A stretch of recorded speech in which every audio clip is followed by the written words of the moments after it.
This is RTV6 News at 5:30, working for you.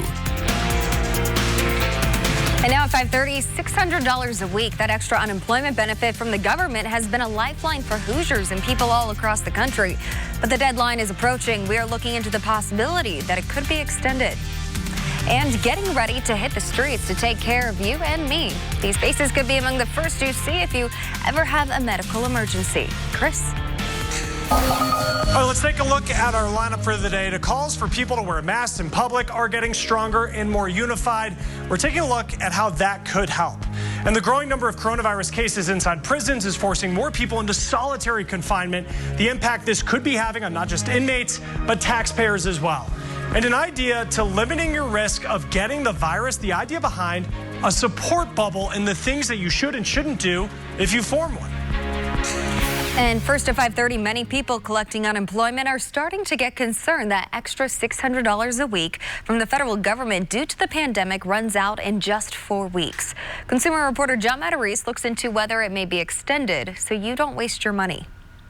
Millions of Americans have been kept afloat this year thanks to that extra $600 in federal unemployment benefits. But that money's scheduled to run out soon. And some people who have yet to receive their first check worry they may never see a dime. Ashley Duncan was laid off from her job helping disabled children when the pandemic began. Worse, her application for unemployment benefits was rejected. They denied me 3 times. 7 hours I sat on the phone and waited, and then they hung up on me. Now she worries she may miss the $600 a week from the Federal CARES Act. That's going to run out at the end of July. You concerned about that? Very. Unfortunately, the clock is ticking right now for thousands of people like Ashley who are still waiting for their first unemployment check. That's because the $600 a week in extra federal pandemic assistance could run out before they even qualify. Maylee Positiva has also lost work this spring and could use some extra benefits. We have a family to support, and for a couple, 3 months, last 3 months, it was hard. MarketWatch.com lists 3 proposals on the table to replace the CARES Act. Democrats want a HEROES Act that would extend the $600 a week through year's end. A second proposal would continue the $600 payments until your state ends its emergency. A third proposal would be a $450 a week bonus if you return to work. Supporters say that gives you an incentive to go back to the job. Ashley wants to work, but also wants her benefits. We moved into my own apartment in February, and it's very expensive. Ashley, Maylee, and countless others are hoping for some sort of extended benefits, so please don't waste your money. I'm John Matarese for RTV6. And your view over Monroe County, Bloomington, with overcast sky. There have been some thunderstorms around during the day today. Amanda's dog, Leo, by the way, went swimming in Lake Monroe this weekend. He loves the shoreline. You throw a little stick out there, he'll go get it and bring it right back. We love water too when it's so warm, whether it's Eagle Creek, Geist, Brookville Reservoir.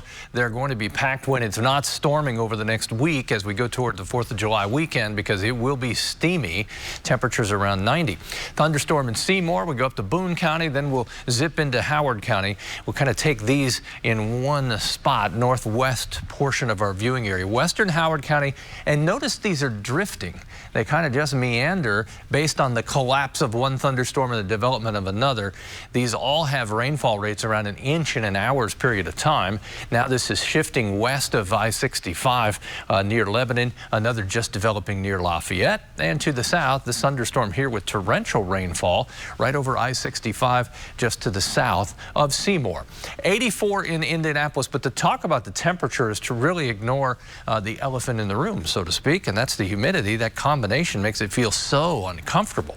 Overnight, we have isolated thunderstorms continuing, any one of which would have a downpour with it. Temperatures tomorrow back in the mid-80s, and we have thunderstorms redeveloping. We'll talk about a drier stretch of the 7-day forecast coming up. A big decision from the Supreme Court. It struck down a Louisiana law surrounding abortion clinics. The law said doctors who want to perform abortions need admitting privileges at a nearby hospital. Justices say the law violated rights established in Roe v. Wade, Louisiana law similar to one that was struck down in Texas. The Supreme Court also paving the way for federal executions to start for the first time since 2003. Justices shut down an appeal by 4 inmates challenging how lethal injections are done. Now, we're learning some new details today about remdesivir, a drug approved for emergency use to help coronavirus patients recover. The company that makes it, Gilead Sciences, is laying out pricing options. Now, if someone has normal commercial insurance, the company will charge hospitals more than $3,100 per patient. For those on government programs, the cost will be at least $2,300 a patient. A nonprofit group did an analysis of pricing options and says the cost should be between $2,500 and $2,800. Now, the window to get COVID under control is closing. That is a warning from the Secretary of Health and Human Services. Alex Azar denies that reopening too quickly was tied to the recent rise in cases, blaming it instead on inappropriate individual behavior. If we don't social distance, if we don't use face coverings in settings where we can't social distance, if we don't practice appropriate personal hygiene, we're going to see spread of disease. However, in Texas, the governor says if he could go back and redo anything, it would be to slow down the reopening of bars. In that state, the number of new cases has jumped from an average of 2,000 to more than 5,000 a day. Hospitalizations are rising at an alarming rate, with some nearing capacity. Please understand, these patients are very sick. These are patients that are about to die. So we have to admit them, and once they're here, despite of everything that we do, they have to stay in the hospital anywhere between 5 and 10 days at the minimum. So those beds will be occupied for a period of 5 to 10 days. So sooner or later, within the next 2 weeks, we're going to be at full house. Secretary Azar says the U.S. is actually better positioned now to handle the pandemic. He pointed to increased testing, contact tracing, and greater reserves of personal protective equipment. All right, let's get back to our lineup. And calls to wear a mask are now coming from both Democrats and Republicans. Vice President Pence is the latest leader to ask us to wear them. We're looking into the impact that these messages have in getting us to actually do it. Keller and Keller, right now. Political leaders are stressing the importance of wearing masks. That includes Republicans like Vice President Pence and the governor of Arkansas. Now, on the Democratic side, Speaker Pelosi says a federal mandate on face coverings is long overdue.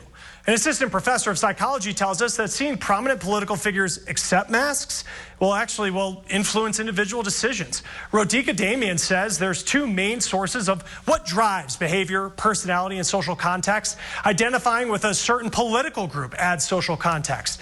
We tend to follow the norms of what's considered appropriate behavior within that group. A lot of people who don't wear masks think they're not wearing masks because they're kind of independent thinking, but it's very likely that they're also following social norms. They're just following the social norms of a group that thinks you shouldn't wear masks. When it comes to personality, she says that people who are more responsible, rule-following, and pro-social trend, they tend to wear masks. Those who don't may have higher levels of narcissism or be more impulsive. We're all on a continuum, so I don't want to put people in categories. So depending on where you fall on that continuum on each of these traits, they're all going to feed into your decision. She says that we should remember that across the country and across party lines, the majority of people are strongly in favor of wearing masks. Now, ahead in our lineup, COVID cases in prisons are causing a new concern. The reports that I'm getting back now is not, hey, they put me in solitary for COVID-19. Now it's, hey, they're keeping us in solitary because of COVID-19. The impact this could be having on not just inmates, but taxpayers as well. Working for you. Let's start the news feed. Starbucks is the latest company to pause ads on Facebook. Many people are frustrated, saying Facebook isn't doing enough to stop the spread of hate. The shortage of N95 masks continues. 3M's the company that makes them. They say they have doubled production this year, but demand outweighs supply. And this is the mask that many doctors and healthcare workers are using. Now, 2 doctors in Utah are working on a new way to treat patients. Doctors are trying to take your heartbeat using Bluetooth technology and an app. They say regular stethoscopes are almost impossible to use when outfitted with proper PPE. Prisons have suddenly become ground zero for coronavirus. In California's oldest jail, the number of cases has increased 600% in 8 days. As Dan Grossman explains, that means solitary confinement is rapidly on the rise as well. From the outside, we cannot know. Thoughts of suicide, the the volatility in my emotions. Know the experiences of people like Johnny Perez who have felt the agony of being on the inside. So I served 13 years in prison. Out of those 13 years, I did 3 years in solitary confinement. At 21, Johnny was convicted of armed robbery. He went to prison, got in a fight, and was put in solitary confinement, a punishment he says is no longer being used punitively, but preventatively. The reports that I'm getting back now is not, hey, they put me in solitary for COVID-19. Now it's, hey, you're keeping us in solitary because of COVID-19. Johnny works closely with Unlock the Box, a coalition of advocacy groups fighting solitary confinement. It estimates the number of people in solitary right now is 5 times higher than it was before COVID-19. There is a perpetuation, and it's a really terrible cycle. A number that doesn't sit well with the group's campaign strategist, Jessica Sandoval. They're not going to report that they feel bad if that's what the prison's going to do anyway. So it's pretty dangerous. The Federal Bureau of Prisons declined an interview with us, but they did email us this response. In it, they never mentioned whether or not they're using solitary confinement to stop the spread of the virus, or they talked about the other measures they're taking, like decreased visits from family and no inmate transfers. So I think there has to be a reckoning among corrections leaders and governors to say, like, we're going to do what's right. We're going to save lives. Jessica thinks the solution should be medical isolation, which doesn't strip away privileges or early release for people nearing the end of their sentences. Options that don't weigh as heavily on those incarcerated. Oh, hey, now we can treat you like an animal for the rest of your life. Says more about our system than it says about the individuals. Same goes for Johnny, who worries the precedent being set may be more damaging than the isolation itself. Creating and lowering this standard of what it means to be put in solitary that is so low that it reverses the work that we've all done so far. I'm Dan Grossman reporting. Dan, thank you. And the practice is also costly. According to the National Institute of Corrections, it costs $75,000 per year to house someone in solitary confinement, opposed to $25,000 for general population. And you heard Chris mention 3M having a tough time keeping up with demand for N95 masks. Well, Purdue University researchers are teaming up with 3M to make other personal protective equipment that's so very important to keep healthcare workers safe during this pandemic. Quarantine made it difficult to locate enough raw materials to manufacture the PPE. That's when some Purdue alumni working at 3M in Minnesota stepped up to help. The company donated film that could be used to make items like transparent face shields and eyeglass inserts. The face shield production is part of a broader effort at Purdue to produce and distribute PPE in Indiana. Since the project began in March, more than 25,000 pieces of PPE have been distributed to health facilities and first responders across the state. And 23 new EMTs and paramedics have joined the ranks of Indianapolis EMS. They were sworn in after completing the 4-week training academy to become familiar with the procedures and working environments of Marion County Public Safety. The 5 paramedics and 18 EMTs will now join more than 300 current IEMS providers working in Marion County. The group will now move to their field training period before being placed as part of an ambulance crew. Kevin. As you look at the tower cam, you can just see the humidity hanging in the air. That's been the story today, producing some heavy rainfall. Maybe you're not interested in this, but I'm going to go for it and talk about it for a second. So relative humidity, that's what we usually report to you. It's relative to the temperature. As the temperature goes up, the relative humidity goes down. If I want to compare how much moisture is in the atmosphere here in Indianapolis to, say, New Orleans or Phoenix, I have to use the dew point, which is not impacted by the changing temperature. I go through all that just to tell you that we are more humid than New Orleans today. How about that? 84 in Plainfield, temperature rain-cooled. Castleton, you had the downpour. Same in Zionsville, Fisher's in the 70s. And it is steamy everywhere, no matter what your temperature is. And the moisture that we've added from these heavy downpours is also a source for additional humidity. Temperature's 88, the actual temperature in Terre Haute and Bloomington. The flare-ups, these downpours, have diminished just a bit across central Indiana. Just to give you the big picture, you can see how random the areas of thunderstorms are. There's really no focus for the thunderstorms. Temperatures during the day tomorrow, back in the mid-80s, back to thunderstorms. Again, we'll have some overnight, but the most likely time will be during the heat of the day tomorrow into early evening. we'll finally start turning the corner and diminishing our daily chance of rain as we get to the Wednesday and especially Thursday through the weekend. There are some thunderstorms firing up Wednesday afternoon. Again, all of these would be heavy rain producers. Then we'll really start focusing on temperatures that are in the mid to upper 80s, as you can see by the day. Wednesday, there's your weekend forecast. You're looking at temperatures at 90 or above, but the just 20% chance for thunderstorms. What I've learned about drowning is it's not like the movies at all. It happens quick, it's silent, and you know, a child could be with a room full of people and it still happens. Well, you can just hear the pain in that mother's voice, talking about her only child, her almost 2-year-old daughter that drowned on a Sunday afternoon while they were visiting with family and with multiple adults around. The toddler slipped away and into a pool. Now, with the surge in people buying above ground and inflatable pools, coupled with the fact that kids are spending nearly all of their time at home now, the risk of drowning is significantly up. It is the leading cause of death among young children. A lot of that has to do with just the nature of those toddlers. They're impulsive, they're quick, they're just built to explore, and they're not great at following rules or understanding limits.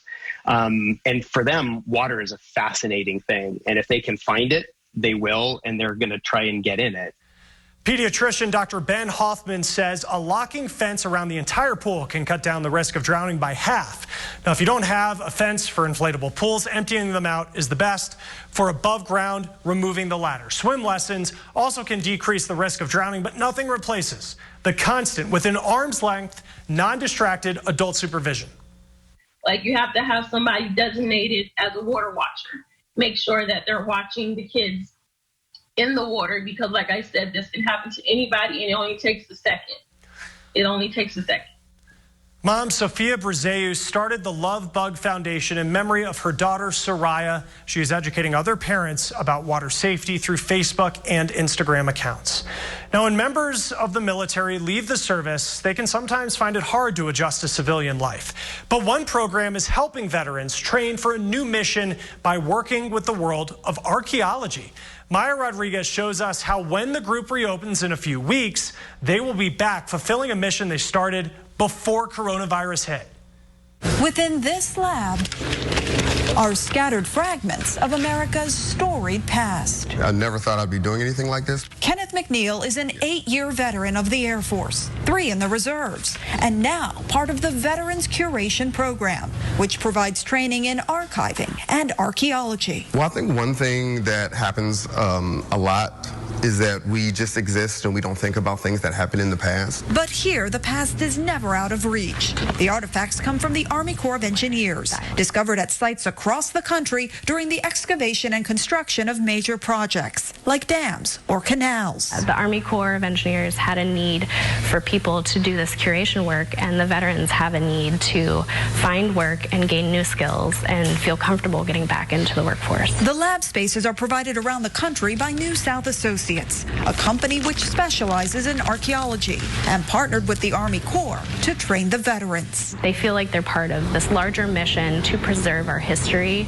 and the cultural materials that come with it. In just over 10 years, the program has trained nearly 700 veterans, with 72% of them landing permanent jobs, some with the Smithsonian and National Park Service, while another 19% have gone on to further their studies in college. It also gives us a sense of purpose, which is something I think veterans sometimes need when they separate from the military. A purpose which Kenneth McNeil says he's found in the past 5 months of training. We live in an area that has a lot of history to it, so it's good that we are helping restore some of these things. Gaining new skills, along with a deeper appreciation of the past. In Alexandria, Virginia, I'm Maya Rodriguez reporting. Maya, thank you. Next in our lineup, it's a newer concept to limiting your risk of getting the virus but still enjoying social interaction. We're looking into the idea behind a support bubble.